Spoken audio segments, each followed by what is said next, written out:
And welcome to Thrift Shop Biography. This is the one about Dolly Parton. Thank you for listening. Hello. Hi. So this week... It's a good week, isn't it? Oh my God. So we've been reading the book of Dolly Parton.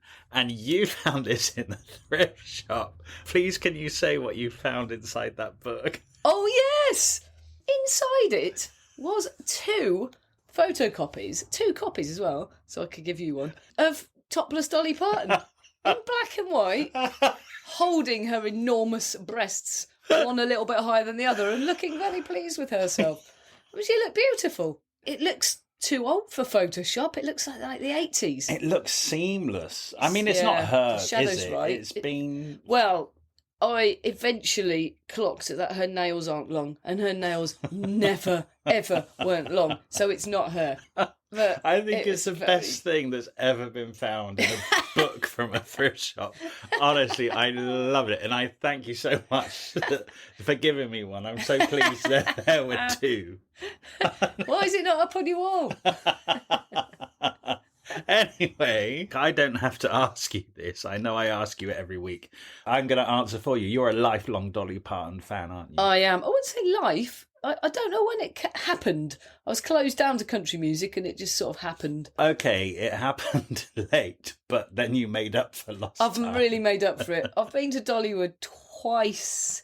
Your sofa in your living room has a Dolly Parton throw on it. It does. Got her face on. People have to sit on her face in my flat. And right now, you're wearing a Dolly Parton t-shirt. Yeah, well, I've worn it especially for this occasion, but I've also got Dolly Parton's spangly belt that I bought at Dollywood, and cowboy boots from Pigeon Forge, right in Dolly's hometown. I'm feeling very underdressed. Yeah, but to be fair, I wear these things all the time. Yeah, It's just a special Dolly. Yeah. I've just added a t-shirt. Yeah, it's true. Basically. Anyway, how about you? Always been fully aware of Dolly. I like the vibe she gives off. I tend to like the earlier music. Yeah, I'm not a massive fan. I kind of know the bits about her that the average person knows that have come through with her legend. But otherwise, I'm a fan. I'm just not a fan in the realm of you. Are you now? Yeah. You are. Yeah, of course. I mean, how can you not like her? You can't not. And it's not just her personality, it's also her business sense, and it's the fact that she's always been true to herself and dressed up like a hoe. She'll be the first to admit it, whilst being a killer businesswoman, but not thinking you have to change who you are to be that. Mm-hmm. It's brilliant. She's pushed things forward. All right, then, should we get into it? Yeah. So, little Dolly Parton. See, now the thing is, Dolly Parton is her real name. It really is. Yeah. It's unusual. She's born in a cabin. A shack of sorts, yeah. A shack within the Smoky Mountains. Yes, right? In East Tennessee. Proper hillbilly country. Hillbilly, yeah. She uses that word a lot. Little Pigeon Riverbank, it's called. And there's quite a lot of them squeezed into that little shack, isn't there? Oh, well, there ends up having 12 kids. Okay, so her mum, Avie Lee Parton, well, Owen, originally, married Robert Lee Parton. Her mum was 15. Yeah. She knocked out 12 kids in 20 years. Wow. So she's one of those pretty much always pregnant on the porch, holding the other baby. That's the image. But you know what's weird? At one point she's playing on her mum and dad's bed and she finds a diaphragm. Oh, yeah. And even she says, well, that didn't work, did it? Yeah. But seriously, like, that diaphragm was broken. No, because after, like, kid number 8, they would think, oh, this diaphragm is broken, let's get another one. Let's get another one. Yeah. Let's have that checked. It's weird. It's not like they're Catholic or anything. Perhaps it's what people did. I guess it is. You know why? You need that many kids in the hope that one of them is going to be turns out to be Dolly Parton. 1 in 12 will become Dolly Parton, the odds are. And then your family can have money beyond your wildest dreams. That's why you have that many children. Is it really? Yeah. They're a pretty good looking bunch, aren't they, as well? Oh, so good looking. genes. Yeah. Yeah, very attractive family. Dolly, I mean, she is the prettiest one, by chance. She's got these little dimples. She's just so beautiful. Cute. Yeah. Anyway, so her dad was a farmer. Well, he was a sharecropper, wasn't he? Yeah, which I didn't know what it meant, but she explained it. You live on the land, farm it, and then get a share of the crops. Yeah. It makes complete sense. Yeah. But you don't own the land or You anything. You don't own can't it. make money. Or you could probably sell some of your share Well, of the yeah, crops, right? you'd sell your shares of the crops. Or, And or feed your massive family. yeah, but he actually must have saved, because when Dolly was 5, they loaded all their stuff up on a sled, and a mule took it to fairly close by, and they moved to a bigger shack. They bought that, and it cost $5,000. I've been to it because they've recreated it at Dollywood. They literally got all the family to build it, and her mum did all the curtains in it and everything, and the brothers all plastered the walls with newspapers like it was. Oh, nice. And she talks about how when she was being naughty, she could reach through the cracks in the floor and she could feed the chicken corn through the planks on the floor. Sometimes she'd grab their beak and dangle them. Oh, yeah. That's a really good indication of how big the cracks were in the floor to the dirt and the air. That must have stank. Yeah, firstly, that would have stank. Secondly, you're practically outside. Yeah. Well, there is 12 of them to keep each other warm at night. There is. Like, she never slept in a bed on her own until she was about 30. And then she got her assistant to sleep with her. But we'll get onto that later. Yeah. You know, some of these books that we read, a lot of the celebrities labour over how poverty-stricken their childhood was. But actually, Dolly doesn't tell us the story in that way. We know there's 12 kids and there's not much money.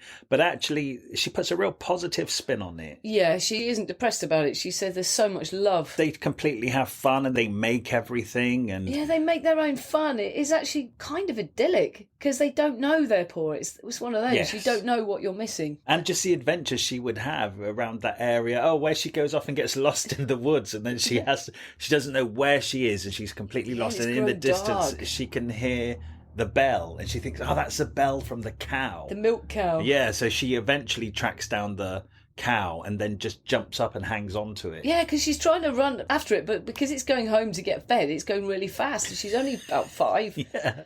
So yeah, she just clings to its neck, and then it drags her through all the bushes and brambles, and she's cut and scraped. Yeah. It's like Jack and the Beanstalk, though, isn't it? But then she gets home, and then her mum spanks her. Yeah. Just to scare her from going off in the woods on her own again, I suppose. She could get eaten by an animal at 5 years old. But yeah, it doesn't half paint a picture of rural life, doesn't it? Yeah, definitely. So her mum and dad appear to be getting on well, although at one point she does say that her dad disappears for days at a time. Yeah, there's hints that her dad's a little bit dodgy. There's little hints. Dolly is just so universally nice. She's not going to use this book to slag anyone off, and she doesn't. She only talks about people with the highest regard. So she'll mention things like, my dad went for days at a time, but you don't know why. But she also said that her mum would cry and then we would all cry. And it's just like, God Christ, 12 children. Oh my God. Don't you find that a bit odd? It's all really odd for us. It is like a fairy tale. Well, it is because she gets her coat of many colours, which is, I think, very much like a fairy tale. Because they're patchwork coat. Yeah, that's another thing. Their mum she's obviously a craft because she has to make clothes and stuff. And she's got 12 kids to make clothes for. And she started making this coat for Dolly out of scraps of material she found or were left over from the clothes from the other kids. And Dolly said it took ages to make it. But she didn't care because she knew it was hers and she felt very special. And then eventually, and she would even wear it before her mum had finished it. And then all the time her mum's telling her the story of Joseph from the Bible and the coat of many colours, and because it made him special, but all the brothers and sisters were jealous, but he was going to become someone. So she fed that into her imagination. Well, that's one thing that's saying I didn't know too much about Dolly Parton, but I did know about her coat of many She does colours. talk about it in a lot of documentaries and stuff, doesn't she? Yeah. She's written a song called that, right? Yeah. And then she wore it to school. Yeah, and she was so excited to show everybody. Yeah.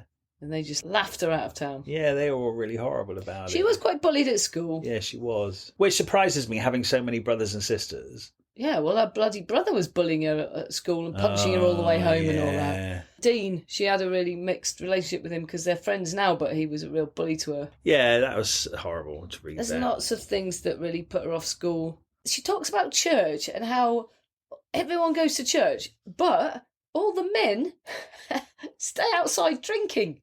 So it's like the women take the kids into the church and the men are at church, but they're outside drinking all through the service. Yeah. It's funny, isn't it? So it's like part of their culture that blokes probably go off on long drinking binges. And who knows? That's probably what it is. Mm-hmm. You hope that's all. Dolly's mum hopes that's all. I guess, Yeah. when she's crying. Mum does get a few like visions and stuff, doesn't she? Like Yeah. Mum's very spiritual. Yeah. And which definitely filters down to Dolly. It does. Do you mean that time, particularly when she goes, "Oh, my son is in a car crash at this exact place. We must go now." And they went to that place and the car was overturned. And if they hadn't got there when they did, he would have died. Yeah, but that's weird. That's a real Sixth Sense thing. Is that true? Eventually, right, when you read 500 life stories and loads of people come up with these weird things, you're going to have to start believing. Because people, there's more to us than you know. There's more going on with psychic connections and telepathic links than you can possibly understand. Oh, you know what? We just read Sharon Stone's, Yeah. and when her prom date died, Yeah, she was had up the all same night. thing. Exactly. Oh, my word. I've had it once. A really, really close friend of mine was in Australia, and I had this massive urge to be in touch with him. He was on a long trip on a motorbike. I was worried all week. I was just worried about him. It's that sense. It's not worry. It's just that sense. I phoned his sister, which I'd never done in my life, to check he was all right. And he'd had a massive bike accident and was in hospital. Really? Yeah. You can't discount it. Carry on. Should we talk about Aunt Martha? She loved Aunt Martha and she was very close to her and always hanging around with her. But when they moved to the further away cabin, it was harder to visit. And then one day they were like, right, we're all going to see Aunt Martha. When they got there, it turned out she was in a coffin. No one had explained this to Dolly. I know. No one had told her she died. And all her older siblings were going, hey, look, it's your Aunt Martha, because she was their favourite. Go on, have a look at her, have a look at her. And they lifted her up. They're like, touch her skin, and made her touch her cold skin. And she was deeply, deeply horrified by this whole thing without any explanation about it. She was scarred for life, she says, and she's never been to a funeral since. I was shocked ever. at that, yeah. Again, it's just a bit weird, isn't it, that you would take can't your... you explain before you go? Yeah. When you know that kid loved that woman. Maybe when you've got 12 kids, it's hard to remember which ones you've told. Maybe. But yeah, but that was horrible. Oh my God. Yeah, to have never been to another funeral, which means you've only went to one when you were a tiny kid, and that was it. Yeah. That's how much it affected her. Yeah. So death has been a horrifying factor in her life. So there's this guy, obviously in rural mountain land in America, it has its fair share of characters and stuff. And there's this old guy who's like dirty and lives in that house that's all falling down and the yard is full of trash and stuff. And he's kind of just like a bit of a figure of fun around the area. But little Dolly ends up befriending him, doesn't she? Well, he smells really bad as well, so no one will go near him. And he plays the banjo, and he sounds like very Deliverance. He sits on the porch playing the banjo, and that kind of draws Dolly over. By the way, other than that, her family is musical, but she doesn't talk about it. She says her mother comes from a family of vagabonds and musicians. Yeah, and she says that when her mum is quilting, and I am assuming sewing the coat of many colours, her mum would sing, and Dolly would sing along. And also her granddad was a music teacher. He was a preacher and a music teacher. So it's there. Yeah. But some of the other music books we've read, they really talk about music being there all the time. Dolly doesn't really say it. She doesn't. But we know that it is, because her brothers and sisters end up being really musical. Yeah, but I mean, when she first gets an old mandolin out of the barn, she ends up in that abandoned church and takes the piano strings out of the old broken piano and has to string the mandolin herself to even start putting some sort of tunes to what she's hearing in her head. Yeah. So it's not like there's even instruments around. She's learned everything from this banjo man at this point, hasn't she? Yes, she calls him Sawdust. Yeah. Because his house just has sawdust all on the floor. But he's really taught her. Yeah. And taught her some of the old folk songs. That's a real lesson for life, actually. That smelly old man who everyone avoided gave Dolly Parton the foundations. of her music career. Yeah, because who knows what life he'd had before that. Yeah, right. And she says it's only when her uncle realises she was really serious that he manages to get her a guitar and teaches her some basic chords. And at that point, she starts to hear the music that's in her head. She can actually get it all out because she's just born musical, isn't she? She says she hears music in everything from cooking to shopping to walking, because it's everywhere, music. Yeah. Can I just say something that surprises me? She talks about sex quite a lot in this book. Yeah. I'm surprised at that because not knowing her too much, and obviously she's gorgeous and looks sexy, and she's obviously known for her big boobies and stuff. But I kind of always got that she was like very Christian and quite reserved on the sex front. So I was surprised in this book. She talks about sex almost all the way through it. See, this is the honesty we're looking for in an autobiography. She's so honest. It's so refreshing, isn't it? Refreshing but surprising to know that Dolly Parton talks about sex as much. At one point I kind of thought, she's very good. She knows her audience and she tends to give them what they want. And I kind of thought, well, she's known for her boobies and half the men in America are in love with her. So perhaps it's just in the interest of Dolly Parton to write about sex in this book. That's your cynical side. To me, this is very much who she is because I'm believing what she tells me. Right, she says her 3 passions are God, music and sex in variable orders. And she's really trying to juggle them all. She loves the male attention. That's why she's putting makeup on all the time. She actually really loves it. And she says, because she's been brought up really in a godlike, environment where it's really religious, she's struggling to make it work for her. All the stuff she's been told about Christianity and then feeling like a really sexual person, working out, can I be religious? Can I love God? Will God love me? If I've also got these other feelings, it doesn't say I'm allowed them. It really troubles her. And she ends up working out, because she says, the thing that the devil and her have in common, they're both horny.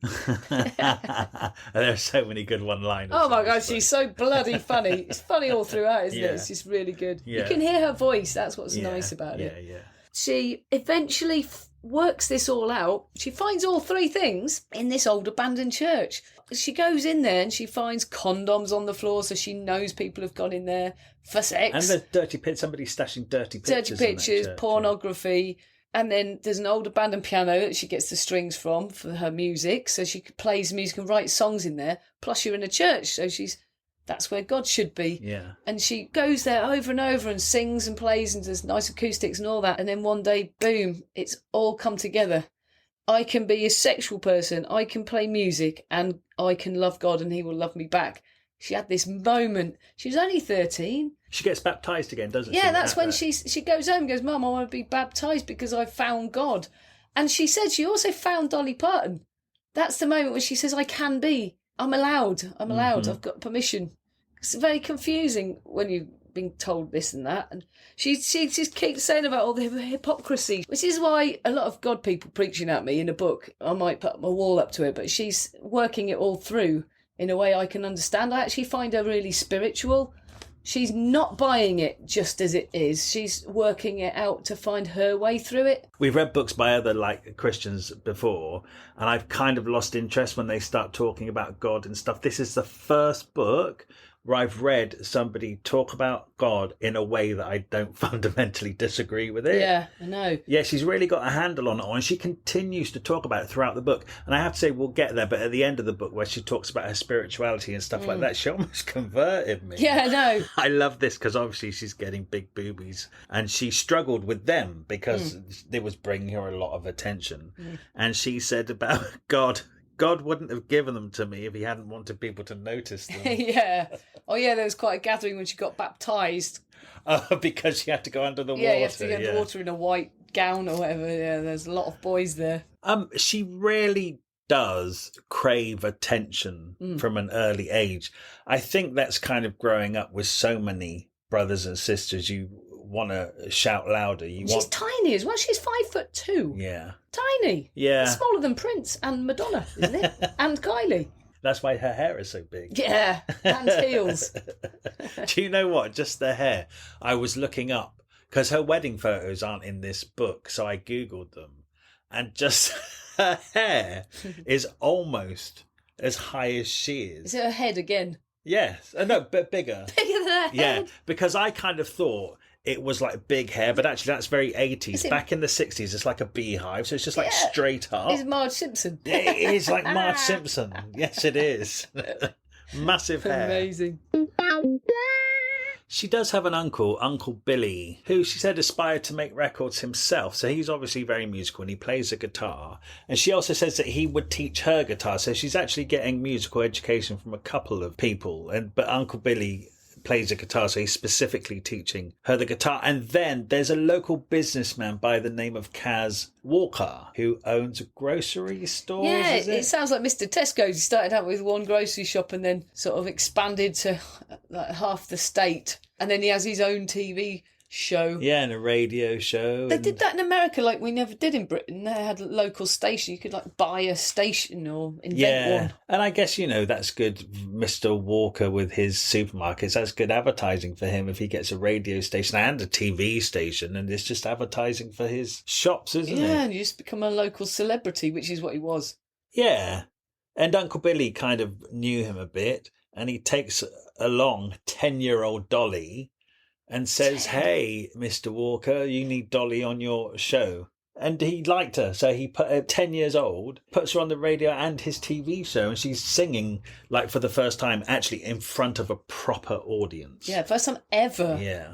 I guess. But she's only 10. Unless you count a congregation, I suppose. Oh, okay. Yeah. Yeah, we do have to count a congregation. Well, she doesn't. She says it's my first time in front of an audience, a real audience that have come to see her sing. That's the people who difference, aren't isn't it? made to listen to her. Yeah. She goes down a storm. Yeah. Storm in a barn. She's storm. 10. She's 10. So she's a hit. And then actually what Kaz Walker would do is that he would also tour the show and he would take little Dolly with him. So she was getting some really good exposure and experience. And $5 a show, which is what her dad got for a day's work. Yeah. Oh, and then he also had a greasy pole competition. Yeah, it's really good. Talk about rural life. So there was a greasy pole, and if you could climb to the top of it, you won $250. This is in one of his grocery shops. And nobody could ever do it. Because there was actually a bundle of $250 right at the top of the pole. I love that visual. You actually have to climb up and grab it. And then little 10-year-old Dolly got a brainwave. It's sort of, she goes out and rolls in the dirt. Yeah, she got wet first and then rolled in the dirt so it all stuck to her. Yeah, that gave her traction as she shimmied up the pole. And she won the two, and nobody had ever been able to do it. And she won it. And then, of course, all of the locals were really kind of angry about it because they said, well, she's in Kaz Walker's show. This is a fix. She's part of the entertainment. And Kaz Walker was so impressed that she'd managed to get to the top of the pole that he just said, no, anybody could have gone outside and rolled. She won it fair and square. Yeah. This is how I imagine it from watching Dukes of Hazzard. And then with the prize money, she bought a TV set for the shack. Yes. But because they never had a TV, all of the neighbouring farmers came round. There was up to 30 people a night. Yeah, nobody. They just come to say hello, and they blatantly come to watch the telly. And they watch it right till it closed. And sometimes they'd even sit and watch the fuzz. Yeah. They were so amazed by it. She said her mum and dad would go to bed and the people would still be sat in there watching the fuzz. Yeah, because he didn't know how to get rid of them. Oh, I'm going to bed now. That's supposed to be a hint. So he sold it. So they never did see him on the Kaz Walker show because he had to sell it.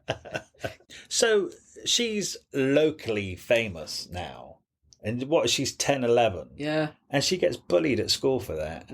It's just jealousy, isn't it? Yeah, it is. So she gets bullied for her coat of many colours, and she's bullied because she's a local celebrity. Yeah. Poor little Dolly. And then she's doing herself up. She talks about putting makeup on, getting the makeup from just the juice from berries and burning matchsticks and putting her eyeliner on and stuff. So she's doing that as well. Yeah. Even from that young age. Well, another uncle. She had another uncle in Louisiana. She's got lots of uncles. Yeah.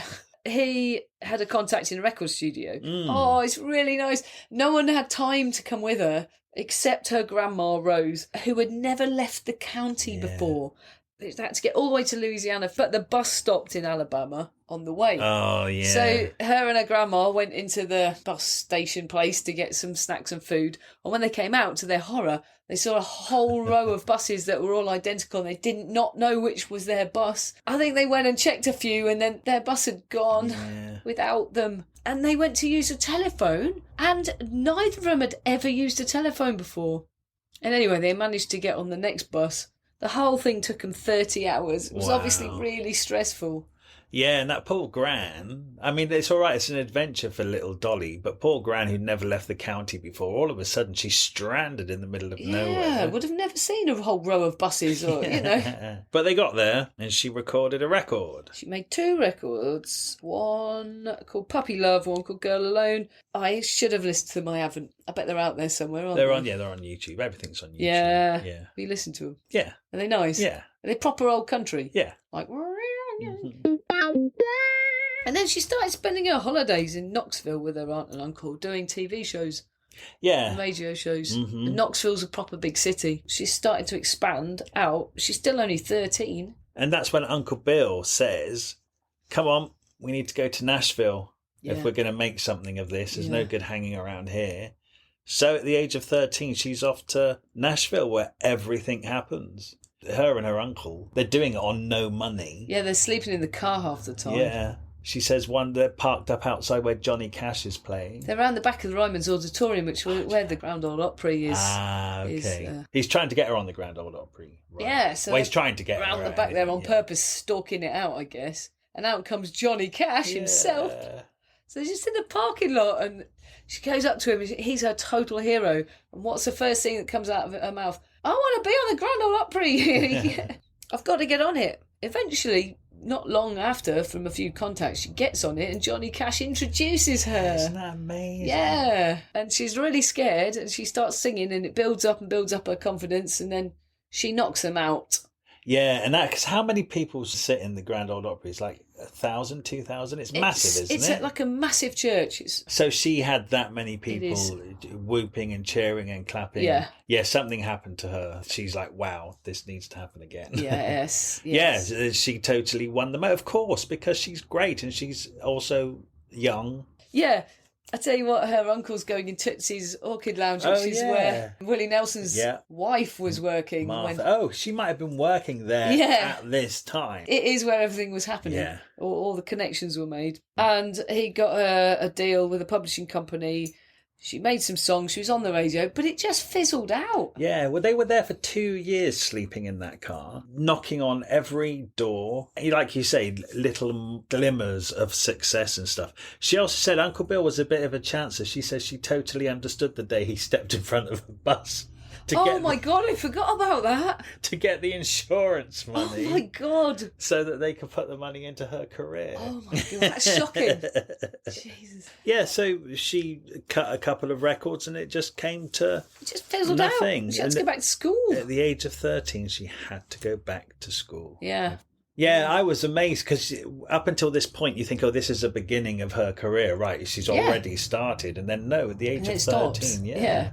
But so she's at school, but she's still doing Kaz Walker in the holidays. Yeah, she's still doing that stuff, I suppose. Yeah, she's keeping her hand in. No, it was 1964 when she graduated, and they had, her graduation itself was one of those seeds of inspiration, you know, when someone puts you down, because everyone walked up when they graduated and said a sentence of what their hopes and dreams were. When she walked up, she said, I'm going to Nashville to be a star, and everyone burst out laughing. And whilst it was humiliating, it gave her the fire to go, I'm going to prove them wrong. She showed them. Didn't she? That's the thing, isn't it? Because she said the next day she got on a bus to Nashville and her money ran out really quick and she didn't become a star as fast as she thought. And she was stealing to eat. She was walking around supermarkets, actually eating the food while she went round and then parking her empty truck. Stuff like that. Busking for burgers, all sorts. But in your head, it's like, I'm going to prove those people wrong. They laughed at me, but it's kind of fuel, isn't it? Yeah. She didn't give up. She couldn't give up. Once she hit Nashville, that was the beginning of her career. Yeah. She said she was in the laundrette one day and this really, really handsome guy drives past and then he drives past a second time and his name is Carl. Carl Dean. Yeah, and they basically, he obviously likes her. They start dating. When he takes her home to meet his mum... Well, it's their first date. Then he says to his mum, this is the girl I'm going to marry. Not having mentioned it to Dolly whatsoever. It was literally their first actual date. And she's like, wonder where he's going to take me. To her surprise, it's his mum's house. And he goes, fix this girl a plate. She's the one I'm going to marry. She's like, okay. But fortunately for him, he's extremely attractive. Yeah. And she was just really smitten. I mean, she's still married to him today. Isn't that incredible? Yeah. Because I looked up that, because I didn't know that she was, and I was surprised, of course, in the world of fame and celebrity, that any marriage is going to last this long. So it's her first proper boyfriend, is that right? She said someone proposed to her before, and they got the house picked out and everything, but they hadn't told her. Right. So she wasn't that impressed with that. Amazing. Do you know what? I think the key to that is he's more of a homebody. He's not bothered about the celebrity lifestyle. So he always stays at home when she goes off on tour. Yeah, I think he's like a rock that you'd come home to. Yeah. She talks about falling in love with everybody, flirting with everybody.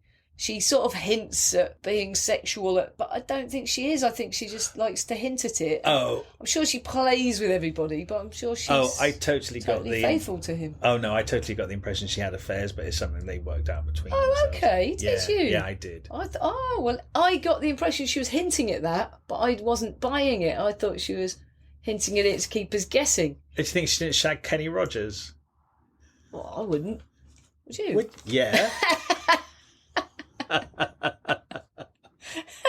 Do you know who else had a marriage like that? Tom Jones. Yeah, but she wasn't happy about it. I've heard about her diamonds being thrown out the window, really? And they had to go back. Okay. You know, she's not that happy about it. Back. All right. I don't know, but talking about Tom Jones, she talks about at one point in LA, stop the car, that's Tom Jones's house. Wouldn't it be funny if I streaked across the lawn? She does. She actually naked runs across Tom Jones's lawn outside his house, around and back in the car. And she was very famous then. Yeah, I know. But then she says, I don't know if Tom saw me. She goes, but next time I drove past, he had a wall built. Yeah, exactly. Well, we've got his already on the pile. When we read his, we'll find out. If he ever saw Dolly Parton streak through his front lawn. How funny. So Carl. Yeah, lovely sounding man. Oh, I think everybody should have a husband like Carl. He writes poetry, he paints, he's a total odd job man, he's a car what do you call it? A car mechanic thing. Yeah, he's a carpenter. He's every man and every woman. He is the person, like if you were Dolly Parton on tour, he is definitely the person you want to come home to. Yeah. Oh my God. The way he is with his dogs, it almost broke my heart. I know. Yeah, he's the nicest man. I know. He says after that dog died, he grieved for a year and he only really came back to his proper personality about 3 years later. Yeah. And he said, I'm not having another dog ever again, so I can't go through that again. Yeah. What a nice fellow. Yeah, I know. Yeah, anyway, that's Carl. And at the time when he went to, the first time she got a big award, he went with her and was all in a tux. She thought he looked amazing. And on the way home, he took off the jacket, the waistcoat, the bow tie, the shirt, and just sat there naked from the waist up. Just going like, I hate these clothes. I never wanted to do that again. You are welcome to have that life, but I'm not going to be part of it. And it's worked for them. Yeah, ever since. He never went again, and it's worked. And also, he's not famous. You didn't even know about him. Yeah. It's a great combination. Definitely. They never had kids. She never wanted them. She knotted herself up at age about 34 and said she never wanted kids anyway. But I think it probably disturbed her quite a bit because her mum, when she was a kid, used to assign the newest baby to one of the older kids. This one's your baby, so they felt responsible and they would help bring them up. And so her mum had assigned Dolly, this one's yours. And that's the one that died in childbirth. Oh. And they've got a picture in the book of this little baby in a coffin. And of course, everyone said, Dolly, your baby died. Your baby died. So that was on her. She felt like it was her fault and she carried that burden. She talks quite a lot about how that affected her for a long time. She sat at his grave for a long, long time. Yeah. And obviously carried it forever. I think there'll probably be something to do with how she never wanted kids. Yeah, definitely. So it's too much for a little girl to go through. Yeah, it's really sad. Yeah, but then what she has is a massive extended family. They bought this massive plot of land, built a house with 23 rooms. Everyone moved in. All of her siblings were partners and kids. She's got tons of nephews, nieces, great nephews, nieces. A humongous extended family. And once she built Dollywood, they all came in. They all work at Dollywood. She's provided jobs for everybody, or they're out on tour with her. And she's surrounded by love and family. Yeah. She doesn't need her own kids. No, she doesn't. Pretty good, isn't it? They got it good. Yeah. She's in Nashville. Uncle Bill is back out in Nashville with her, and they sign a publishing deal. But because Elvis is so big, they give Dolly a publishing deal, but they want her to be rockabilly. And she's like, no, I want to be country. And they're like, rockabilly is in right now. So her first single is a rockabilly release, and they get her on American Bandstand.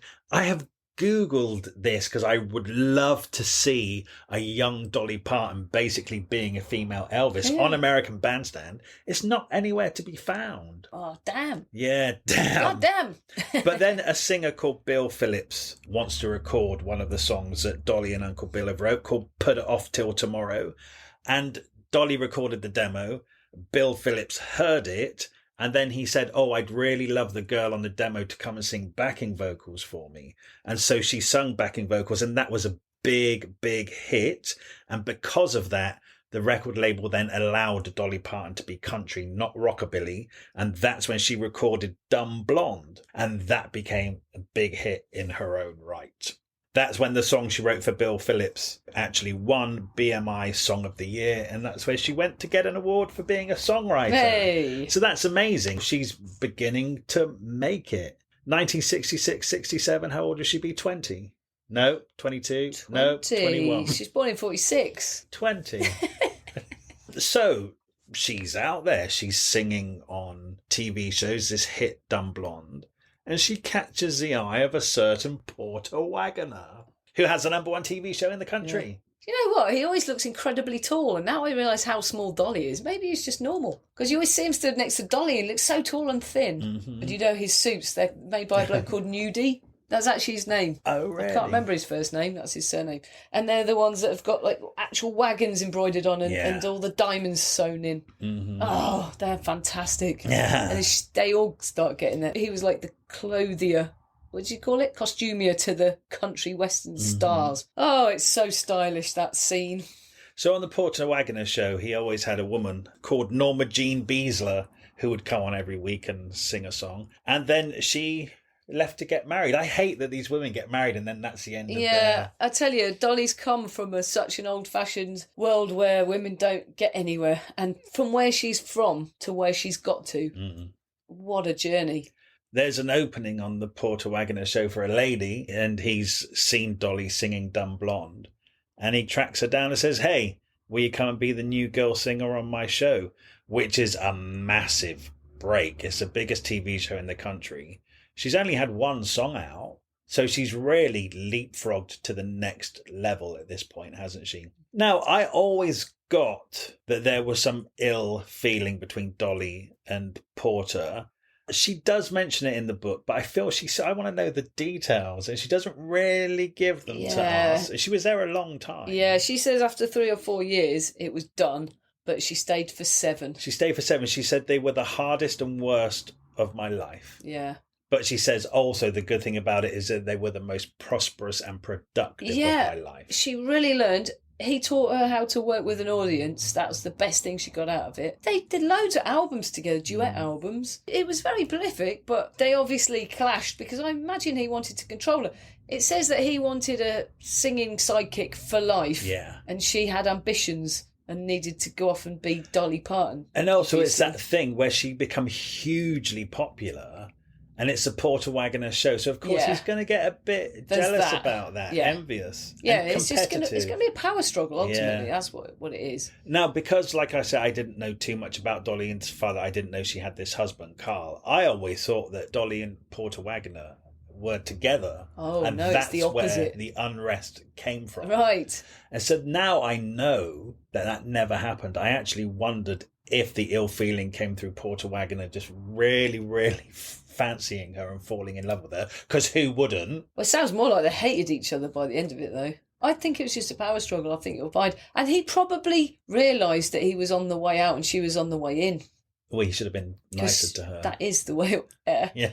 Oh, my God. So, yeah, I Will Always Love You was written as a parting song for when she finally left him after 7 years. And it's weird because they hated each other for the last 3 or so or more. And she still wrote I Will Always Love You. There was love. It went sour, but bloody hell, like, what a song to write. One thing that I get from Dolly and the way she sells Christianity, spiritual Christianity to me, is the way she could go through 7 years of hell with Porter Wagoner and still write I Will Always Yeah. Love You about him. Yes. It's like she's not going to let the darkness envelop her. No. She's reaching towards the light. That's right. Constantly. That is who she is. Yeah. Just always has to try and find the positive. That is because of her spirituality. You're right. She really works on it.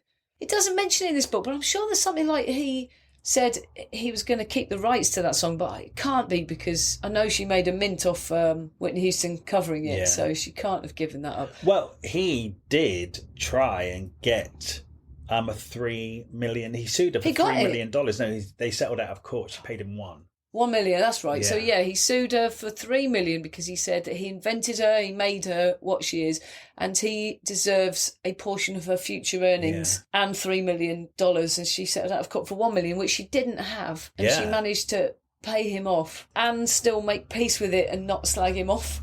There's some other facts I happen to know from documentaries I've seen where I think when he was ill and dying, I think she paid all his medical fees. Okay. I think they patched it up at the end. I mean, she's just that nice a person. Yeah. She just stepped in and paid all of his fees. He didn't technically deserve it, but that's who she is. And to be fair, she only ever signed a 5-year contract with him, and she did say to him, okay, I'll be here for 5 years. She ended up staying 7. Yeah. So she gave him everything he asked for and more, and he still caused her an enormous amount of trouble when she wanted to leave. Yeah. Also, when she's on the show, she's now also getting hits in the chart, and she's still has a publishing deal. So her success is not confined to the Porter Wagoner show. She does have success as Dolly Parton.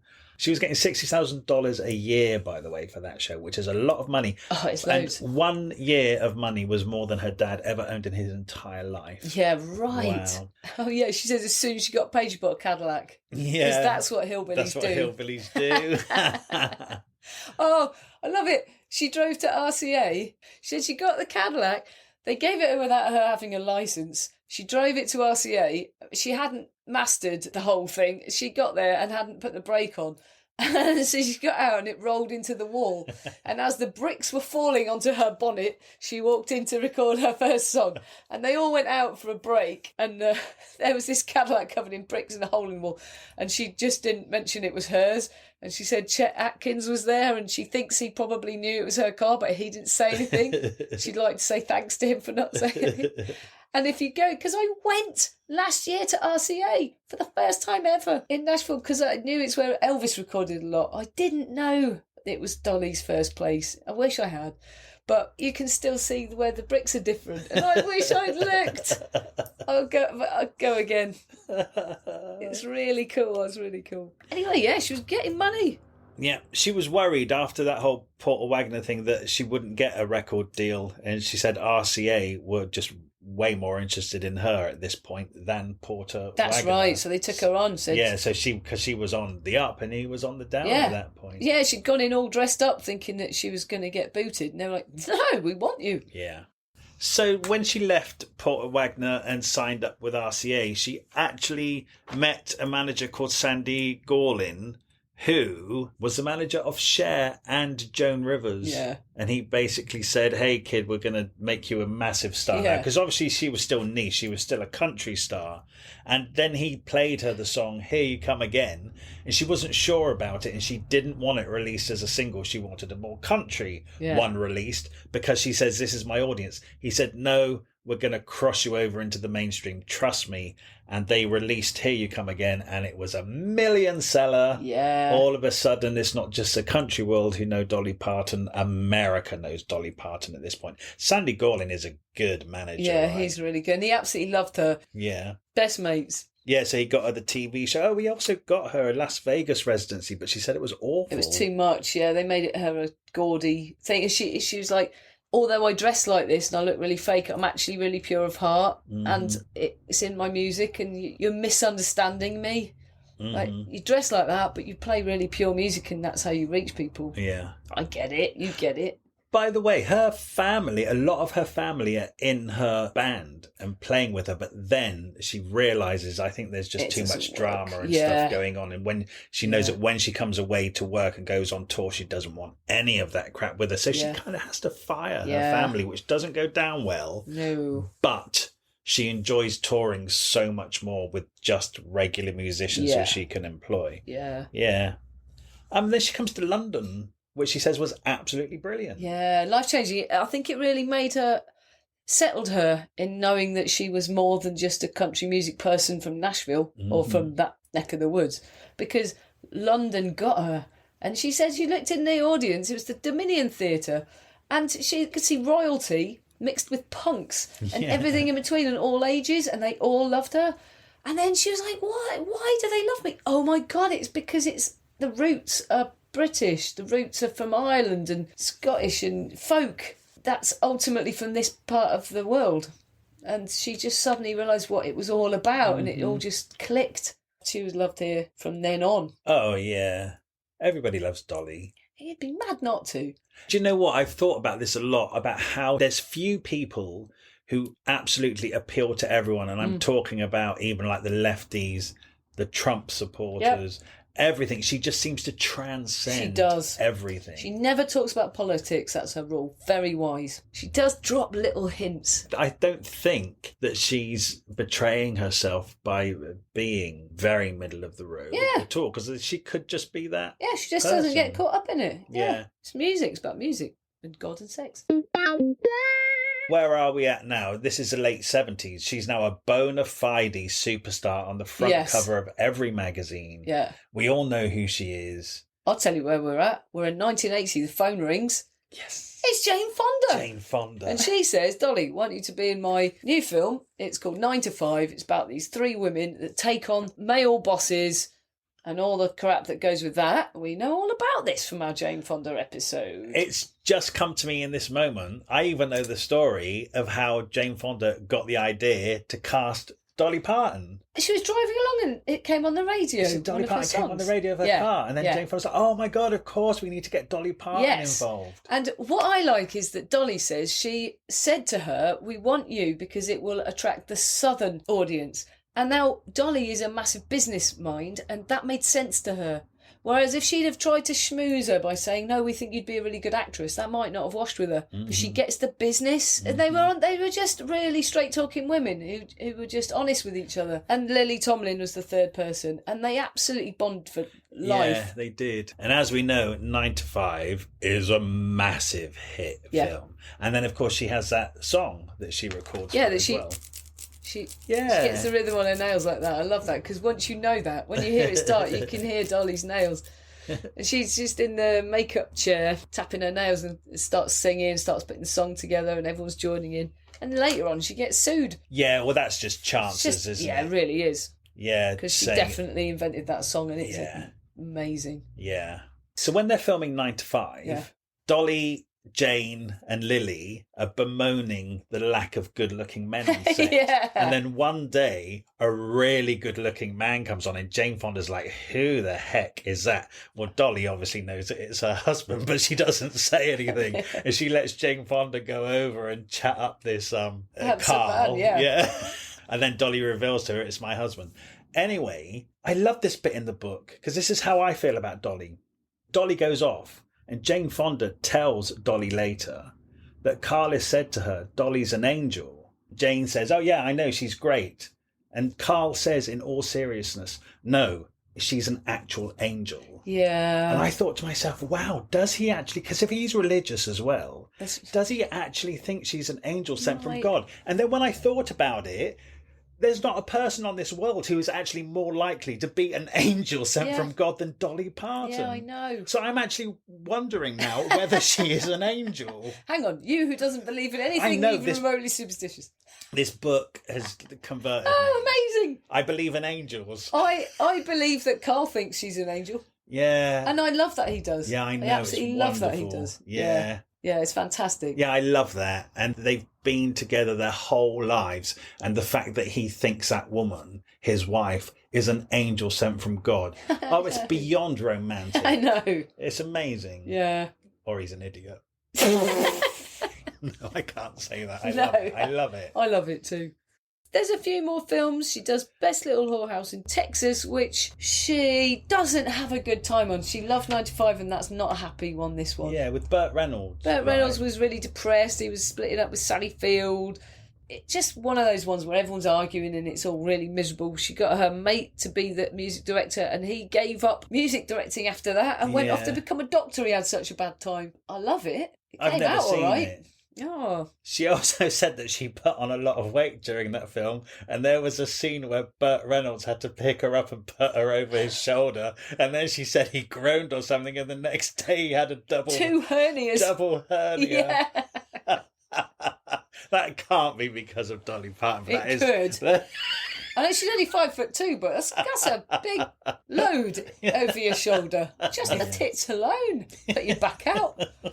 Anyway, she does that. She does a film called Rhinestone, which she financed, that she stuck Sly Stallone in, which she actually said was basically really expensive therapy because she just came out of that real downer she'd had for like 18 months. Well, can we just talk about that downer a minute? Let's talk about that. it. Came off the back of Little Whorehouse in Texas, right? Yeah. And she said that her support system around her all had problems themselves. So she was on her, and she says, I mean, reading between the lines, it actually seems that she had a kind of breakdown. Yes, that's definitely what she had. But she started drinking. Yeah. What is the? She just did a shit film. I couldn't figure out the reason that made her have the breakdown. Well, it's around that time she had her tubes tied up, so she definitely knows she'll never have kids. Although she says she never wanted them, I think that's a really big deal anyway for a woman generally. Okay. Then she also said she had a lot of family betrayal. And she skips over it, but there's another chapter later on where she talks about how one of her aunts was dishing stories to the papers. Oh, yeah. Other family members were coming with their hands out for checks. Some people were blackmailing her, and they were within her small circle. Oh, yeah. So I think it was probably a lot of that, plus a really miserable time on a film, all led to to an actual breakdown. Plus, she's been going since she was like 8 or 10. Yeah, ain't that the truth? So it was one of those breakdowns. She started drinking, she put on weight. She was really depressed. 18 months it lasted. She said she wasn't suicidal, but she thought she's probably going to die. This is the end of her. She actually then thought, all right, I accept I'm going to die, but if I'm going to die, I ought to read the Bible from start to finish before I do. And it was while reading the Bible from start to finish, she started getting the answers. By the time she finished, she was out of her slump.